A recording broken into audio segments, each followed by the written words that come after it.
যেই দল ঋণ খেলাপিদের নমিনেশন দিয়ে তাদেরকে সংসদে নিয়ে আসে, এটা তো তাদের দায়িত্ব, তাদের উপরে এই দায় চাপায়।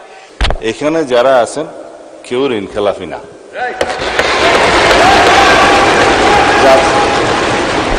মাননীয় স্পিকার, এখানে কিন্তু আমরা নির্বাচনের আগেও ঋণ খেলাপিদের বিরুদ্ধে কথা বলেছি, ঋণ খেলাপিদের নমিনেশন দেওয়া হয়েছে।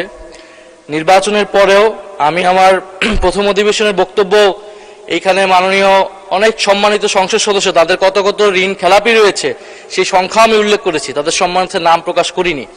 এখন যেই দল ঋণ খেলাপিদের নমিনেশন দিয়ে তাদেরকে সংসদে নিয়ে আসে, এটা তো তাদের দায়িত্ব, তাদের উপরে এই দায় চাপায়। এখন যদি সংসদে এতগুলো ঋণ খেলাপি থাকে, তাহলে এই সংসদকে তো ঋণ খেলাপিদের সংসদ বলবে, বা সরকার দলীয় লোকেরা যারা মেজরিটি 2/3 মেজরিটি করেছে তারা ঋণ খেলাপিদের সংসদে নিয়ে এসেছে, এটা সাধারণ মানুষ এটা স্বাভাবিকভাবেই বলবে।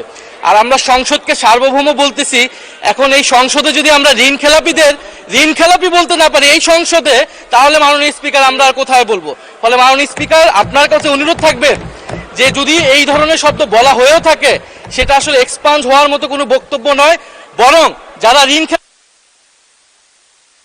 ধন্যবাদ মাননীয় চিফ হুইপ। মাননীয় স্বরাষ্ট্রমন্ত্রী মহোদয় কিছু বলতে চাচ্ছিলেন? জি জি, মাননীয় স্বরাষ্ট্রমন্ত্রী, আপনি আপনার কথা 2 মিনিটের মধ্যে শেষ করবেন দয়া করে। তার চাইতেও কম লাগবে মাননীয় স্পিকার। দাঁড়াতে চাচ্ছিলাম না।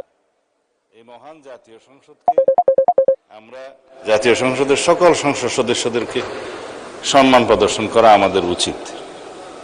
আমি শুধু ইন্টারপ্রিটেশনটা দেব, কে কি বলেছেন সেটাতে যাব না। এখানে যারা আছেন কেউ ঋণ খেলাপি না।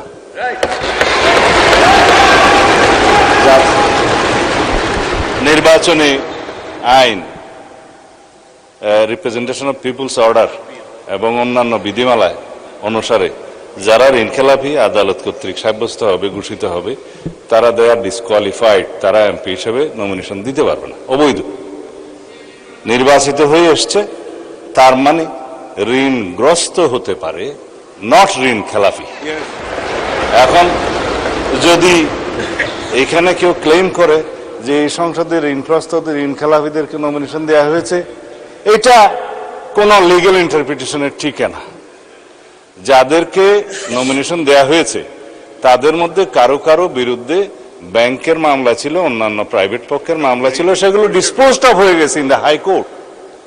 যখন হাইকোর্ট সুপ্রিম কোর্ট থেকে সেটা ডিসপোজড অফ হয়ে যায় এবং তাকে লেজিটিমেট ক্যান্ডিডেট হিসেবে ডিক্লেয়ার করা হয়, সে আর ঋণ খেলাপি নয় এবং তারা এখানে ইলেক্টেড হয়ে এসছে। এখন আমরা কেন বলছি এটা ঋণ খেলাপিদের সংসদ?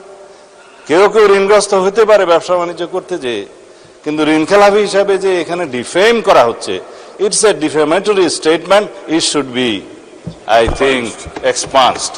থ্যাংক ইউ মাননীয় স্পিকার।